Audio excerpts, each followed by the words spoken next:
So you want to be a growth hacker. Are you taking action and tracking growth limiting steps? A growth limiting step is any step or stage in your customer's journey that is limiting your growth. Working with a client, they were getting about 30 downloads per month. This really isn't the metric that we should be measuring. What we need to be measuring is the number of real evaluators. In other words, of the 30 people that are downloading the trial per month, how many of them are actually using the product for its intended purpose? And so for this, we need to look at the usage data and determine what core actions we would expect a real evaluator to take. This might be entering a specific command, uploading their own data set, using a specific feature.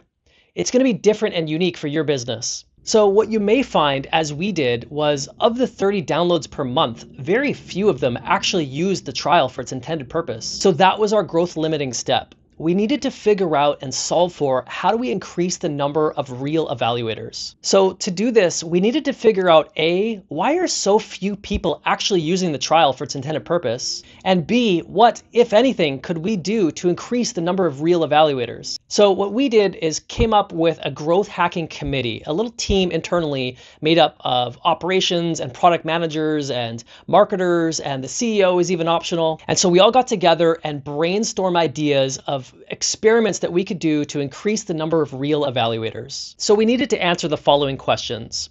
What are we testing? What are we measuring? What are we predicting? And what are we doing? So after these brainstorming sessions, everyone put their ideas into a spreadsheet. Let me show you what that looks like. All right, so this is the spreadsheet that we created.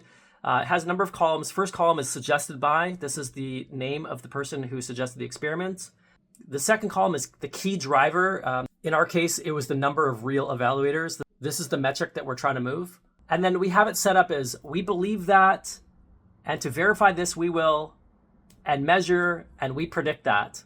Then we have a column for cost and a column for impact. For cost, we use a score of 1 to 5, 1 being the worst and 5 being the best. And then impact, we use a score of 1 to 5, 1 being the worst and 5 being the best.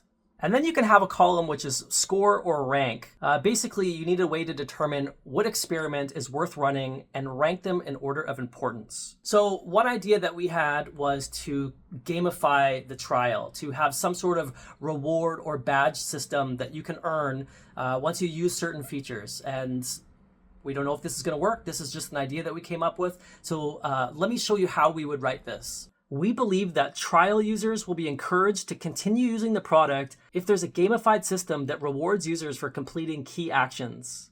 And to verify this, we will develop a points and reward system tied to key actions and measure the increase in key action completion rates. We predict that gamification will incentivize users to engage more with the software and perform the desired actions, and therefore increasing the percentage of real evaluators. So this is how we prioritized our experiments, and we called this a growth hacking framework. I hope it helps.